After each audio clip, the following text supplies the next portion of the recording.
दरम्यान पक्ष जो निर्णय घेईल तो मान्य असेल अशी प्रतिक्रिया काल राष्ट्रवादी काँग्रेस शरदचंद्र पवार पक्षाच्या खासदार सुप्रिया सुळे यांनी दिली। तर काल सुप्रिया सुळेंनी ठेवलेल्या स्टेटसचीही चांगलीच चर्चा आहे। त्यामुळे सुप्रिया सुळेंना नेमकं म्हणायचंय तरी काय असा प्रश्न उपस्थित होतोय।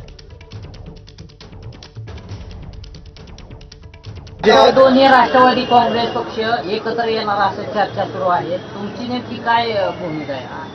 हा काय माझा निर्णय नाहीये की मी कुठे जाणार आहे, मी आता इंदापूरला जाणार अधिक दौंडला।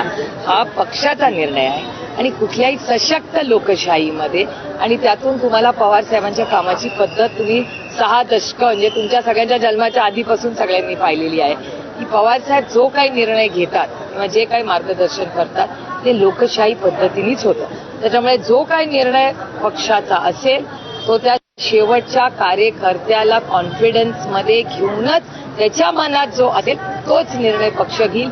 युनिलॅटरली आम्ही कुठलाही निर्णय आजपर्यंत घेतला नाही आणि घेणारही नाही। तर दुसरीकडे राष्ट्रवादी काँग्रेस पक्षातील प्रदेशाध्यक्ष सुनील तटकरे यांनी मात्र आमच्याकडे पक्ष विलिनीकरणाचा कोणताही प्रस्ताव नाही, त्यामुळे सध्या तरी पक्ष समायोजन करण्याचा विषय नाही अशी भूमिका मांडलेली आहे।